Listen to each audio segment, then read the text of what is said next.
Baghdad کے مشہور شراب خانے کے دروازے پر دستک ہوئی۔ نشے میں دھت شراب خانے کے مالک نے ننگے پاؤں لڑکھڑاتے ہوئے دروازہ کھولا۔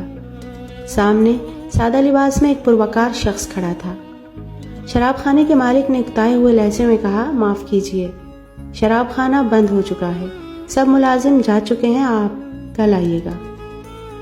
اس سے پہلے کہ شراب خانے کا مالک واپس پلٹتا، اس پروقار شخص نے اس کے کندھے پر ہاتھ رکھا اور کہا، مجھے بشر بن حارث سے ملنا ہے، اس کے لیے اہم پیغام ہے۔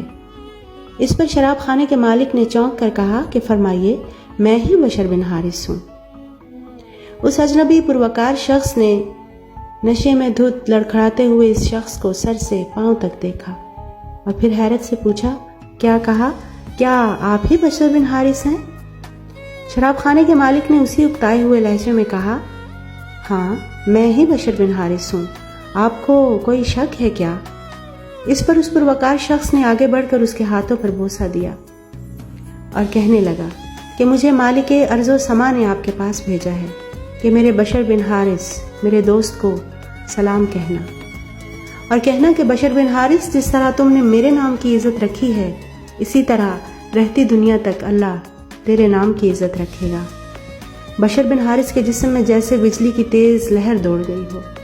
اس کی آنکھوں میں وہ منظر گھوم گیا جس دن وہ نشے میں دھت چلا جا رہا تھا کہ راستے میں ایک کوڑے کے ڈھیر پر اس کی نظر ایک کاغذ کے ٹکڑے پر پڑی جس پر لفظ اللہ لکھا ہوا تھا۔ بشر بن حارث نے آگے بڑھ کر اس کاغذ کو اٹھایا، چوما اور صاف کر کے ایک اونچی جگہ رکھ دیا اور کہنے لگا، اے مالک عرش عظیم، یہ مقام تو بشر کا ہے، تو سارے جہان کا مالک ہے، تیرا مقام تو بادشاہی ہے۔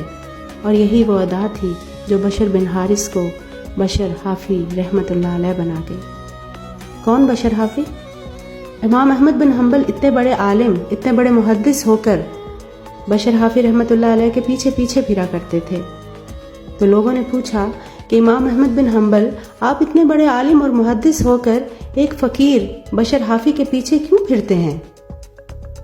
تو اس پر امام احمد بن حنبل نے کہا کہ لوگوں سنو، امام احمد بن حنبل جس رب کو مانتا ہے، بشر حافی اس رب کو جانتا ہے۔